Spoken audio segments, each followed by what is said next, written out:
Welcome to When Not Yet Becomes Right Now, the podcast where we dive deep into the moments of transformation, the times when not yet shifts into right now and everything changes. I'm your host, Jen Ginty, and this podcast is all about those pivotal moments in our life journeys. You know the ones, when the hesitation fades, when we take that first step, even if it feels like a leap. It's in these moments that growth and healing begins. Each episode will explore stories of resilience, moments of clarity, and the sparks that ignite real change. From personal experiences to expert insights, we'll uncover how people navigate the complex journey we call life and come out stronger on the other side. Whether you're searching for that spark in your own life or just curious about how change unfolds for others, you're in the right place.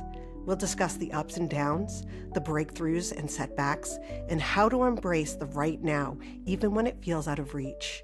Because sometimes the hardest part of the journey is realizing that the moment you've been waiting for has already arrived. So take a deep breath, settle in, and let's get started. Hello and welcome to When Not Yet Becomes Right Now. Today's guest is Suzy Kratzig, a certified professional coach and the creator of Wise Women, Rise, Empower, Thrive. Suzy spent much of her early life searching for meaning around the world, from the Peace Corps in West Africa to international work abroad, while feeling quietly disconnected from herself. After surviving the 2010 Haitian earthquake, her healing journey reshaped everything. Today, Suzy helps women reconnect with their bodies, move through life transitions, and remember who they were before the world told them who to be. She believes healing happens in community and that we can always find our way home. Welcome, Suzy. Thank you for having me. It's nice to be here. Yes, I'm so glad that we were able to do this. We met through a mutual friend, and I'm so glad that she connected us. So tell us, Suzy, what is your origin story? So that's a big question. For the work that I do now, really the earthquake, I would say, is kind of what launched me down this path. I've always been someone who has been a seeker, I would say, but I have carried a lot of self-doubt and fear that has held me back and gotten in my way. And when I was in Haiti and the earthquake happened, I stayed afterwards, and there was this pivotal moment where I had the choice to return to the United States or stay in Haiti and continue working in humanitarian response and be an emergency worker and travel the world. Professionally, I would have made a lot more money probably at that period in my life. It would have been kind of exciting in an interesting way. But internally, I knew that I wasn't okay. I had a certain level of self-awareness that it became very clear that in my body, I was not myself. And so I came home to heal. And shortly after I came back, I did get a PTSD diagnosis. And really, the process of healing PTSD is where I recognized that the quake, it didn't just quake open the earth, it kind of like quaked me open as well. And in that healing process, it revealed many other things from my past that I hadn't grappled with and hadn't healed. And just growing up, my relationship with my body and my relationship with self-confidence.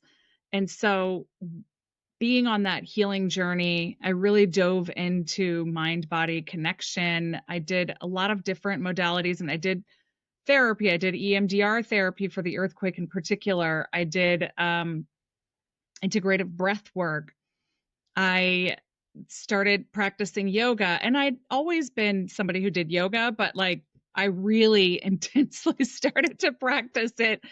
And I ended up becoming a facilitator of a program called TIMBo, which stands for Trauma Informed Mind Body. And that program launched me on this pathway that eventually led to where I am now, because it's a program for women to heal from chronic stress and trauma. And it really showed me the power of healing in groups, the power of connecting into the body as part of that. And that has really informed so much of the work that I do with women today. Wow. I definitely want to hear more about TIMBo. And, I just want to go back to that imagery that you gave, that the earthquake quaked you open, in a sense. Yeah. I mean, it's kind of funny going through an earthquake is a very weird thing to experience. And I would say it shook me. There's so many metaphors to use. It shook me to my core and to my foundations, because really nowhere felt safe. Like being on planet Earth just didn't feel safe. And I remember being in a yoga class at Kripalu Yoga Center in Western Mass. They offered a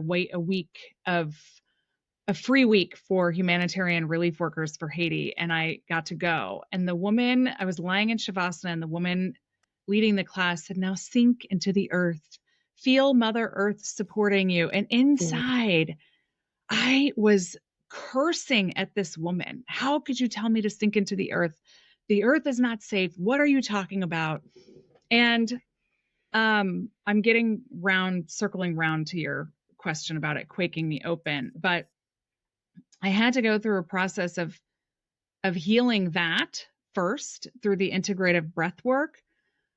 And in that process, I had these images come to my mind of our planet, and of, the ebb and the flow and the cracks. Because after the earthquake, I literally remember driving down the street in Haiti and seeing actual physical cracks in the earth, like massive gaping holes. And on the one hand, that experience, one could look at it and say that, oh, it's broken. The earth is broken. And that's how I felt lying on that floor, that the earth was broken and that I was broken. But when I did this integrative breathwork experience, I had this image of how everything ebbs and flows, how the water on the earth goes in and out with the tides, and I had this image of the earth breathing, expanding and contracting. And of course, things are going to crack and things are going to open up, because that's just the natural course of our experience. And so for me, of course, the earthquake cracked me open and revealed my past to me and revealed myself to me in a new way, revealed to me different things that I could choose to either cover back up and never look at, or bring out and examine and decide, okay, what do I do with this? And I chose the latter, and it really served me. And I would not be where I am today if I hadn't dove into the work of doing that. Yeah. I've had the chance to also go to Kripalu, and Wow. we're in the same area, so it works for us. But it's interesting when you go into a kind of sacred space like that and open yourself up to that space, and allowing the people who are there to move us through parts of our lives, in a sense. I remember I was there and I decided to do a chakras class. And as we're opening our chakras, my heart chakra came open and I started crying so hard that they had to get rid of everybody out of the room and help me close my heart chakra. And that powerful work is something that sometimes you don't expect, but should be expected, I guess. What do you think? Yeah, I mean, I think it's hard to expect something you haven't experienced yet, right? And I mean, I've had this experience recently where logically I've heard this, one particular message over and over and over and over and over again, but it's like theoretically I get it, but actually bringing it into the body is a totally different experience. And I love that you got opened up, right? Because Yeah. it sounds like it was such a huge release. And I think sometimes it takes leaving our comfort zone and being in, I would like to say a holy space, whether you're religious or not, just being in this space of opening to be able to allow for that, right? And I think too, when I think back to that woman, for example, like internally on the mat, I was cursing at this woman. But sometimes the things that trigger us the most are the arrows that point the way forward, right? Like that's one of the things that I've learned through doing this work now for such a long time is that when I have a super strong reaction to something, that is where the healing is needed. And that's pointing the direction. All right, run towards it. And I used to never run, by the way. I've like much of my life, I'm like, let me like stick one toe in. Let me half-ass this and see if I can get there. And now I'm embracing the running, because why would I wait? Why would I wait to resolve something? Yeah. And as we're talking, the word trust comes to mind, that we trusted that sacred space. Yes. Yes. And I think trust ourselves to be able to handle it and trust our bodies to know what to do. Right. I think that's a big part of it. And that's Yeah. also the scary part too. Like just because Yeah. we trust doesn't mean it's not scary, right? Like it can still Right. feel terrifying to go there. Trust is such an issue for me on both ends of trusting others and trusting myself. Mm-hmm. And I think that's a major trauma response. I've Yes. spoken about intuition with women before and not being able to trust my intuition because it didn't help me when I was a child. There was there was no knowledge of when something was going to happen, something bad was going to happen. So I learned to push my intuition aside and just stay in that fight or flight feeling. Yeah. Well, I think that's completely normal. Like one of the things that I work on with women in the Wise Women course that I have is, we have this rational brain within, and it's where our logic and our data and our problem solving happens. And it's very much like the brainy brain part of ourselves. And then we have the emotional brain, which is like the impulsive reaction. It's, the drama lives all there.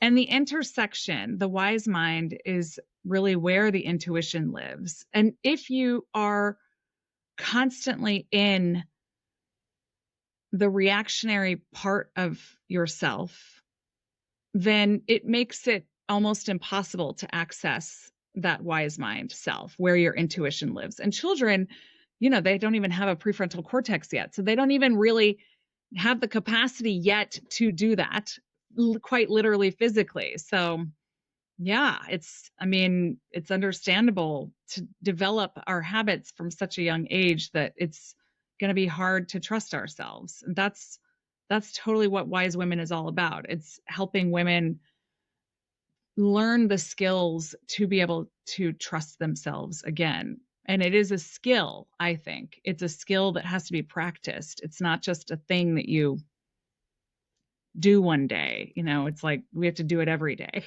Absolutely. Yes. So let's get into when you got into TIMBo.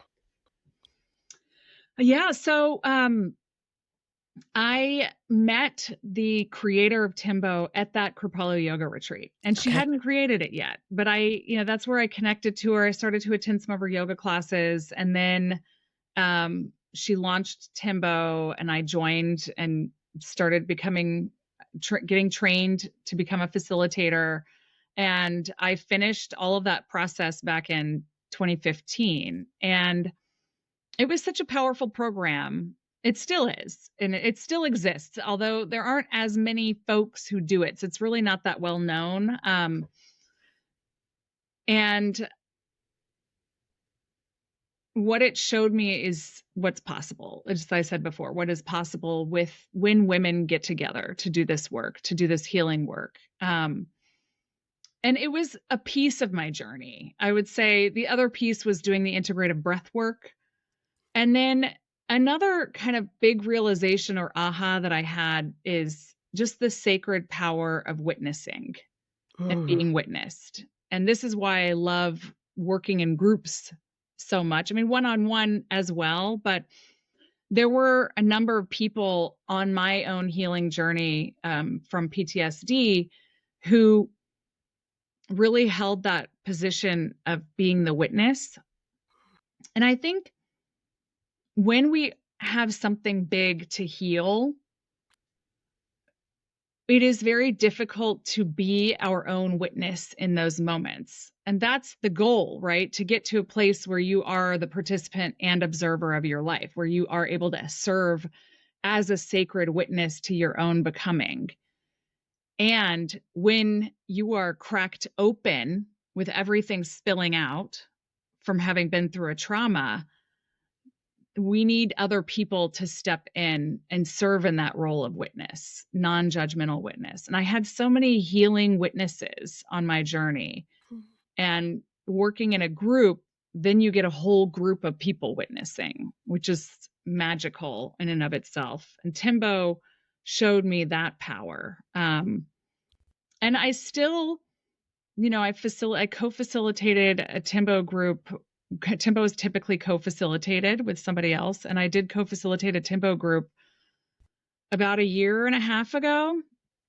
That was pretty great. And then I kind of learned some additional modalities and other healing practices and frameworks, and that feel like next level for me. And I can draw on both everything I learned from TIMBo, but also the energy leadership framework for the course that I created. So it draws from so much of what I learned, but it is something new and different.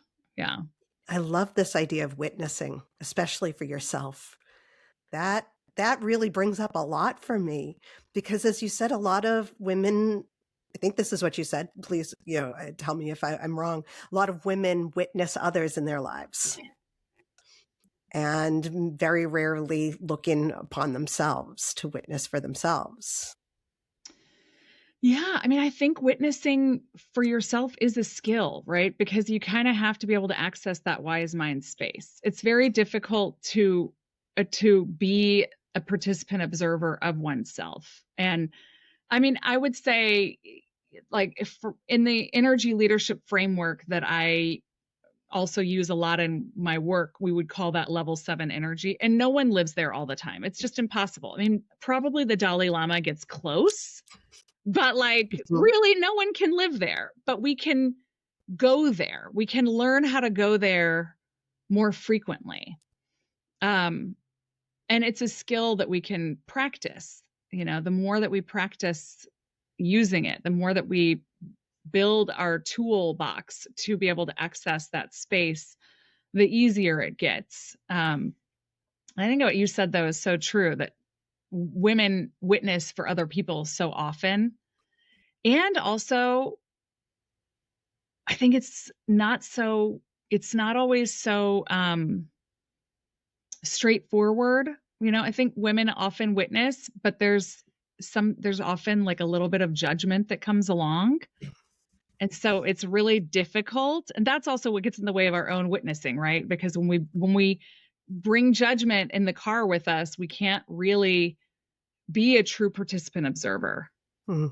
And so finding witnesses to come into our lives who are able to withhold judgment and truly be present without judgment for our healing, that's where healing becomes possible, in my view. That's beautiful. And yeah, it's really hard to keep that judgment out. I mean, I learned it so young. that people are judging me. And I guess that kind of just fell upon me to start judging, Yeah. and especially myself. It's really hard to get out of that judgmental mindset. Yes. I mean, that is our self-protection mechanism, right? Like that's what keeps us safe because we have to judge to live in this everyday world, from the stone ages of let me look at this fruit and decide is it poisonous and going to kill me or is it going to, nourish my body? Like our whole lives are built around making different judgments. So of course it's going to be very difficult not to judge in our everyday lives and impossible, right? Like we're going to do it. Yeah. And also we can get better at noticing when we're doing it and then holding back and not necessarily allowing it to influence the choices that we make moving forward. But as a kid, you can't do that. Mm-mm. I think when I think about that, it helps me have so much more compassion, right? Because a kid is just doing what it's, we when we were little, we just did what we thought would help us the best. Right. And that was making different judgments based on the situations that we were in. And so, there's no way that we could not do that. And so we can love ourselves and love all the effort that we made to keep ourselves safe, right? Yeah, and with women witnessing, I feel as though that we just automatically fall into that role because we're witnessing our parents maybe, and we're witnessing our brothers and sisters or cousins, family members. And then when you become a mother, you're constantly witnessing for your children. Yes. Mm-hmm. Yes. So it's so easy to fall into being the witness without witnessing for yourself. Yes. Yes. I totally agree with that. And I do also think, when you're talking about trauma response, a lot of people talk about fight, flight, and freeze. And there is a fourth one that now is sort of entering the lexicon, which is fawning. And I think so Yes. many women do that. We fawn, we people please. We're going to Oh, take care of everybody else before we take care of ourselves. And part of that means being present for other people in our lives as the default before we're mhm. present. And yet, every time we get on an airplane, we're reminded to put the mask on yourself, but nobody does it. We don't often do it because of these ingrained habits of keeping ourselves safe through the witnessing and supporting and people pleasing of others. Yeah. Fawning, when I learned that that was such a thing, it was probably 2, 3 years ago that I learned about it. So it is pretty new to people, I would Mhm. say, because you always hear fight or flight. But fawning when you have an abuser is the very first thing that you learn as a child, to make that abuser feel as though you are absolutely in love with them and you will do whatever it takes for them to be happy. Yeah. I mean, because it keeps you safe to do that, right? I mean, unfortunately, it doesn't really always work. And I think so often it's when you're a kid, it's like, well, if I do this, then it's not going to be as bad as if I do the alternative, which would be to fight or to Yes. freeze. And Yes. so it's so complicated. It's just such a complicated challenge. And I mean, we do what we can to survive. Yeah. So tell me about Wise Women.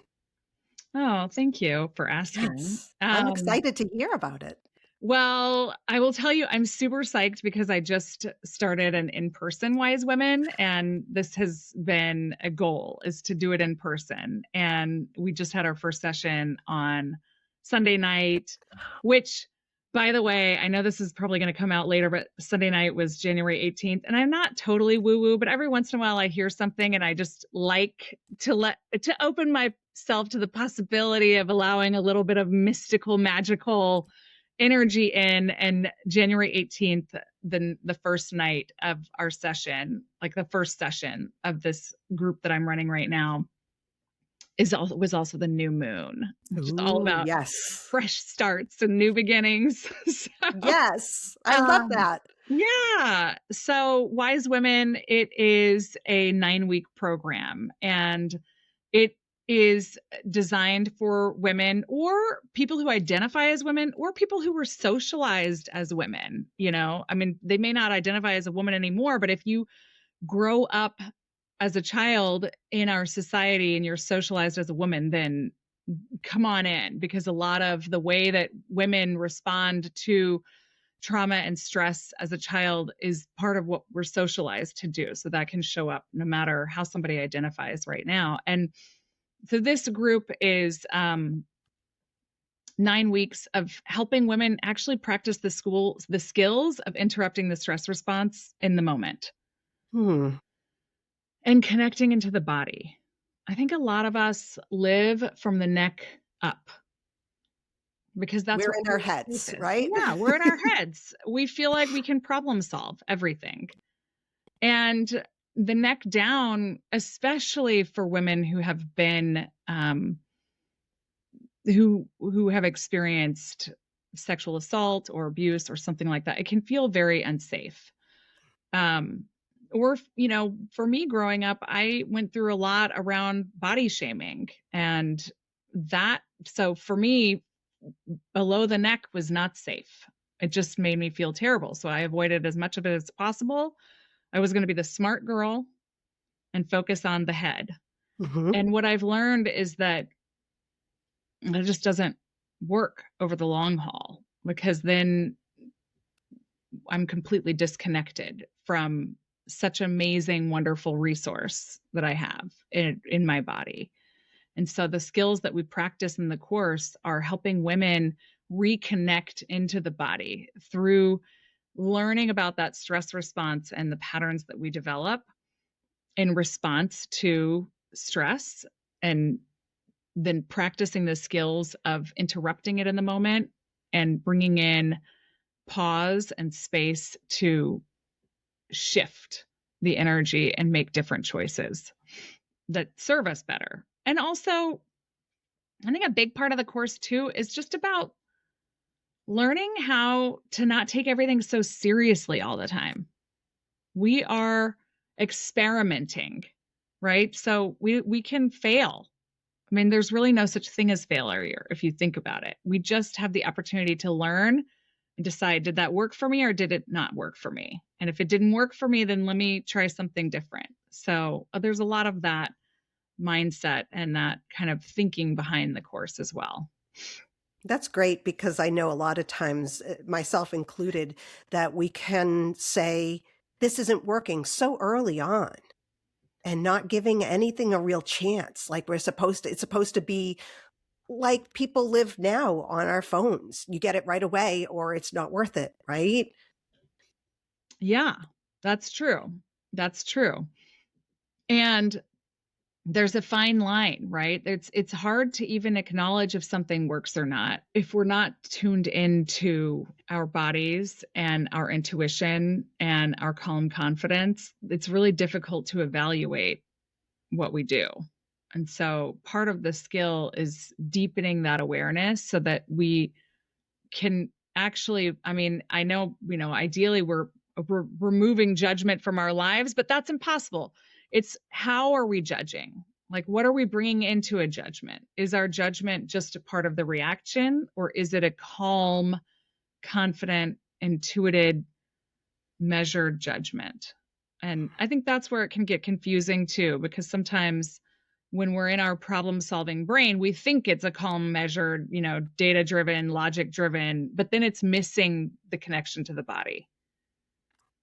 And emotionally, it might not serve us in the long run. And Yeah. so we have to be able to access both and then create choices from that space where we are able to see the bigger picture. I'm fascinated by the work because, yes, it's very difficult for me to sit in my body. I am that person. The reason we were recently talking about how I create so much content.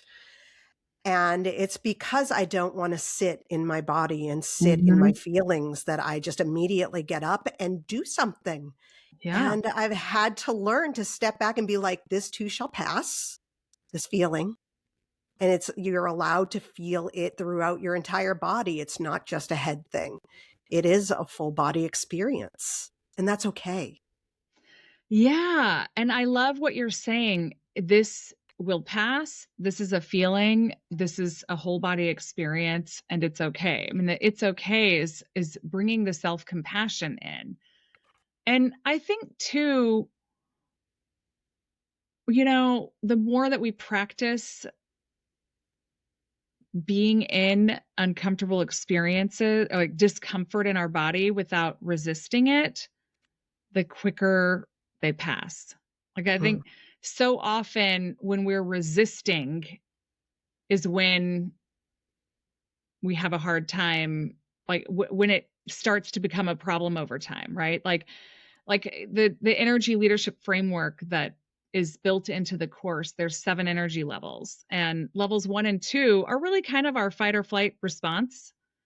And then as you get higher towards, Dalai Lama level 7, people make this assumption that, oh my God, like I need to be up in the higher levels. Like I got to get rid of level 1 and 2. But level Hmm. 1 and 2 also have a purpose. Of And course. so does level 3. And part of the human experience is experiencing all of it. And sometimes, we want to be in level 1. Like if you lose the love of your life, it might feel deeply sad to be in level 1 energy. And if we resist it, that's when it's more uncomfortable.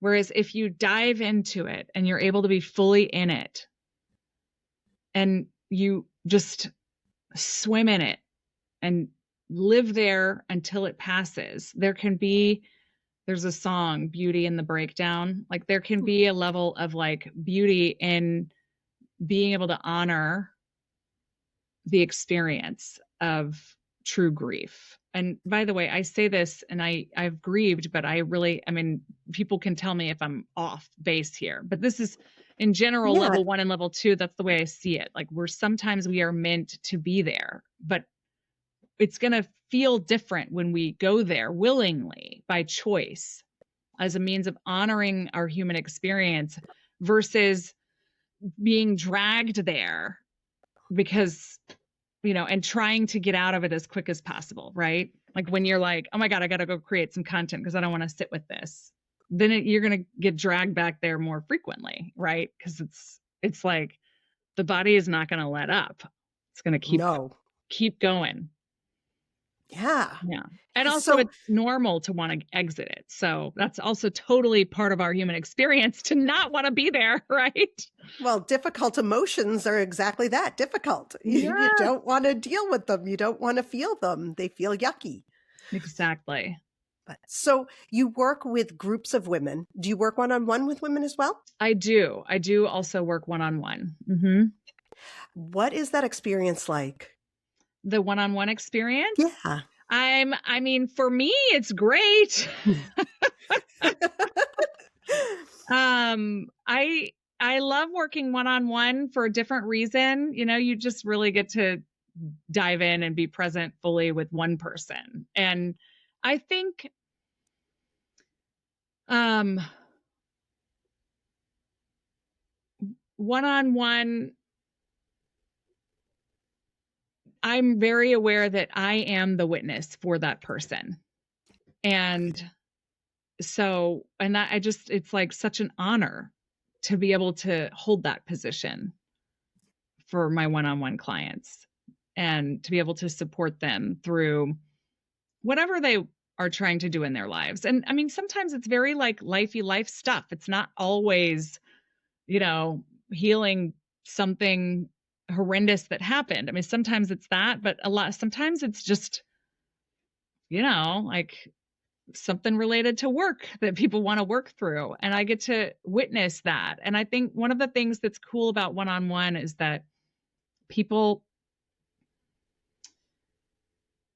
how we show up in our day-to-day lives, like the little bitty things that don't seem like a big deal, are often the way to get in to the deeper things, because it doesn't feel so weighty, right? Like if we're talking about a work relationship and we're working on a work relationship, that's much easier than working on a relationship with a parent. But a lot Yeah. of the same dynamics show up in the relationship at work. And Oh, very so interesting. when you're working through that with somebody, what I love the most is when there are these aha moments of, oh my God, this is a pattern that I'm very familiar with. And it relates back to my relationship with like my mother, for example. And then the way in feels less risky, but we still get to go there, right? So that's kind of a cool thing about doing one-on-one work. And that happens in the big group too, but there's not as much time to go into the nitty-gritty details of every individual relationship that everybody has in the group in their lives. So I can see that. So you just started your first in-person. That's so exciting. What was the first in-person experience like for you?